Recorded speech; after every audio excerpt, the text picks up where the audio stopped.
नमस्कार जूले, मैं अभी हूँ जिनीवा शहर के जंतर मंतर पर, यानी कि जो यूनाइटेड नेशंस है उसके आगे का पार्ट, जहाँ पर यहाँ प्रदर्शन करने की पूरी अनुमति होती है किसी को भी। और आप देख रहे हैं पूरा खुला है और पीछे यूनाइटेड नेशंस का दफ्तर और फिर ये ब्रोकन चेयर जो कि एक सिंबल है अधिकारों के लिए संघर्ष का और जहाँ जरूरत हो कॉम्पनसेशन के लिए।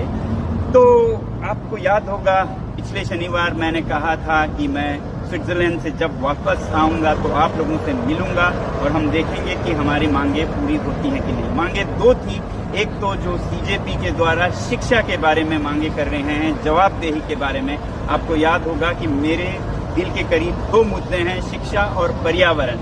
शिक्षा में तो ये जवाबदेही हम मांग रहे हैं और पर्यावरण में लद्दाख में जो संस्कृति और पर्यावरण के संरक्षण और लोकतंत्र की बहाली के लिए, जैसा मैंने पिछले शनिवार कहा, सरकार अकाउंटेबिलिटी जिम्मेदारी लें। वो चाहे शिक्षा के क्षेत्र में हो आप लोगों की आवाज, वो चाहे पर्यावरण और संस्कृति के क्षेत्र में हो लद्दाख की आवाज।